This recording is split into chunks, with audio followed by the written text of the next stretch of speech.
Live, local. This is Fox 12 Now. Hello, everyone. This is Fox 12 Now. I'm Greg Nibbler. Thanks for joining us. I want to pull that up. That is our live shot there from our Shriners Camp of downtown Portland.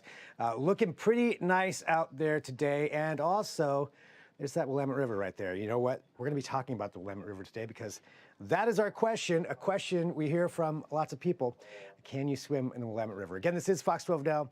We live stream here, as I mentioned, out of the Fox 12 Oregon newsroom, and this is something we do every weekday. We cover a wide range of topics here, and we get to have discussions about that, but something I have noticed as a comment on a lot of other segments that we have done, maybe surrounding parks projects and things that are going on in Portland, are people talking about the Willamette River and can you swim in it?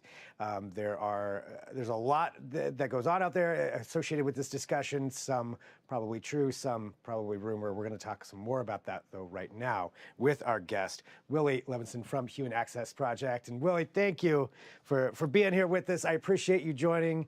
And before we even get to that question that's on that screen there, would you mind just telling us what the Human Access Project is?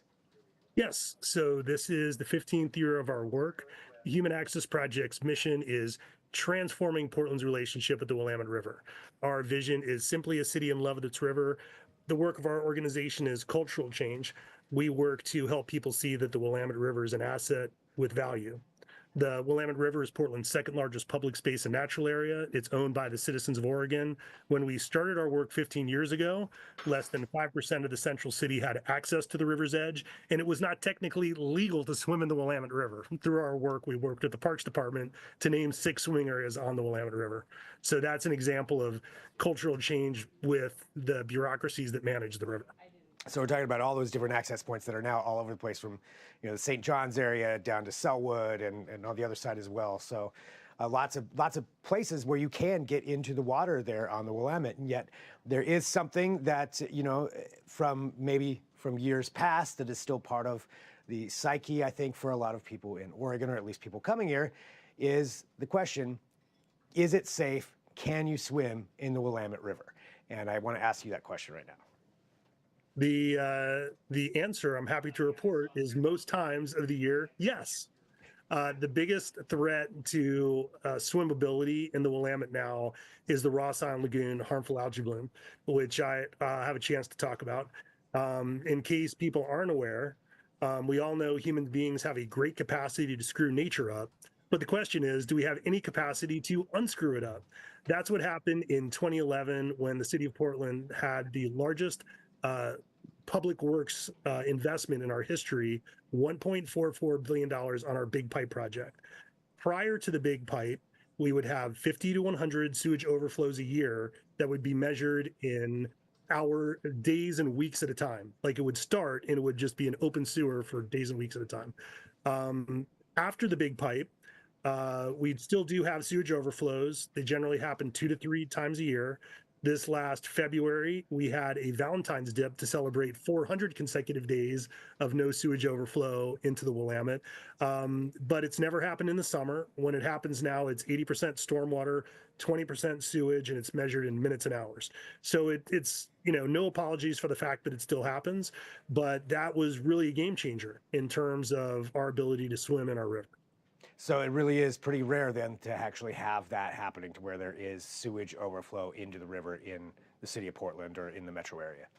Correct. It's never happened in the summertime since the Big Pipe's been put online. And I mean, when you talk about the fact that maybe over the course of an entire year, it might happen for a combined 5 hours out of 365 days, it's basically a statistical anomaly now. But there's a lot that can be done. We also, our river's also supported by green infrastructure. So all of the green roofs we have in Portland, all of the bioswales, which are those carved out areas by sidewalks, it's unbelievable how much capacity that is our city's sponge. It's unbelievable how much rain capacity that can contribute to. And then, beyond that, it's unquestionably, there was a time that last summer, interestingly, was the 100-year anniversary when Portland City Hall shut down the Willamette for swimming. Prior to that time, there was a robust swimming culture in Portland. There was an area called the Windemuth on Ross Island that had a floating platform and dance hall.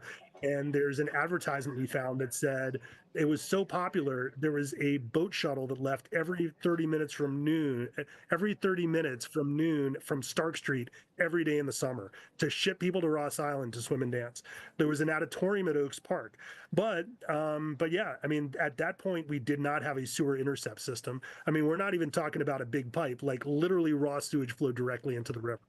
So, and a lot of people just haven't updated their opinion. So, I would just challenge anybody who has that opinion to just do a basic Google search on Willamette River water quality.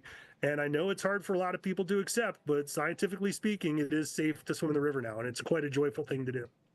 And that is due to a lot of that hard work of those different projects, as you mentioned, the Big Pipe Project and some of these other steps that are made. You know, what are some of the important things that you think people should know that maybe they're just realizing this right now, but what do you think are some of the important things that people should know about all of these projects that have been done and that are going to be coming to help facilitate that clean Willamette River?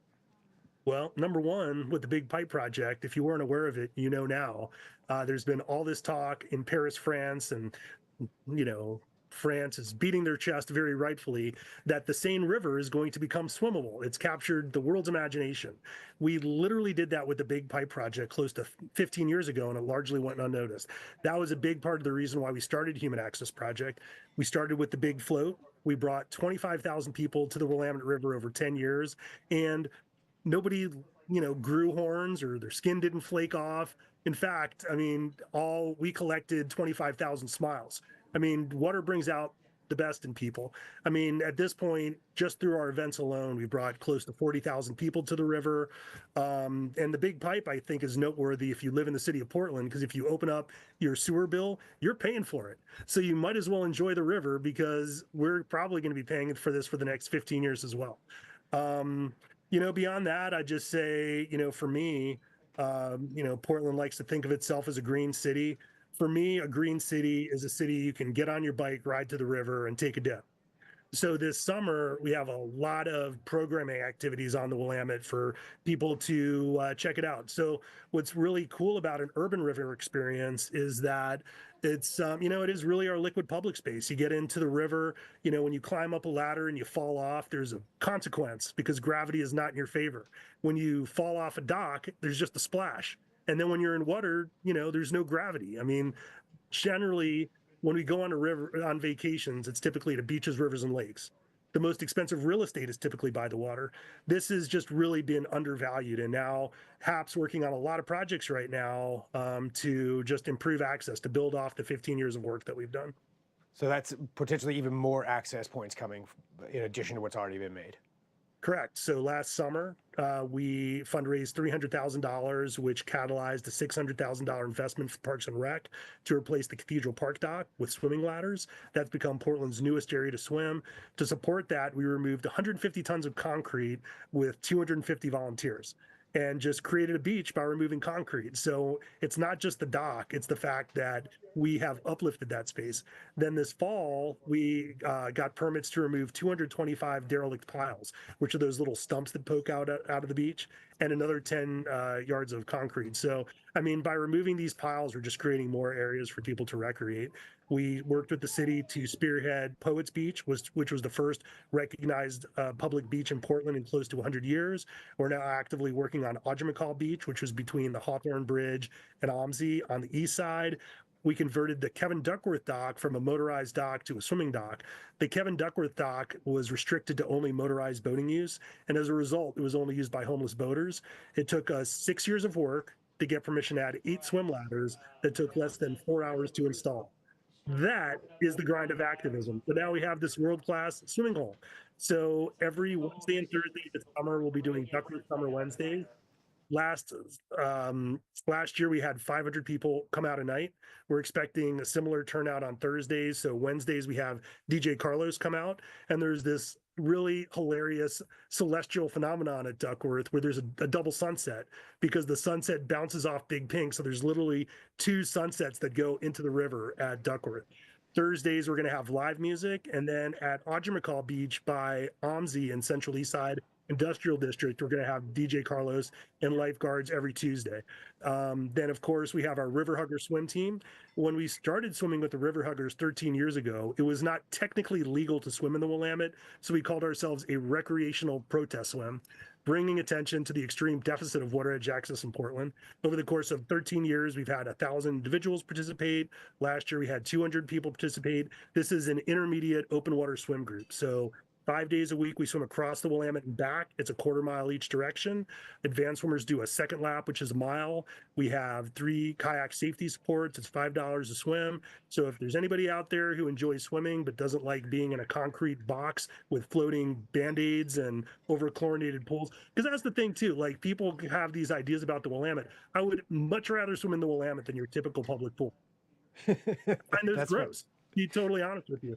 Yeah, and once you learn how to swim without lap lanes, it's just really fun because, like, literally when you swim at the River Huggers, by swimming, you transport your side from one side of Portland to the other, and you cross a bridge. I mean, it's a very fun experience. That's awesome, and so many different ways too that people can engage in it and you know and be a part of that. As you mentioned, it's a river flowing right through town there. I mean, it's one of the best resources that can be around, and statistically, as you were saying, scientifically, it's clean. Yeah, I mean, I hate to say it. I mean, I know, hey, at the point, you know, EPA, DEQ, Oregon Health Authority, Oregon State, environmental watchdog groups all agree the Willamette's safe for swimming. It's either a coordinated conspiracy between the federal government, state government, city government, and environmental watchdog groups, or it just might be safe for swimming. And that's actually positive. It's a good thing.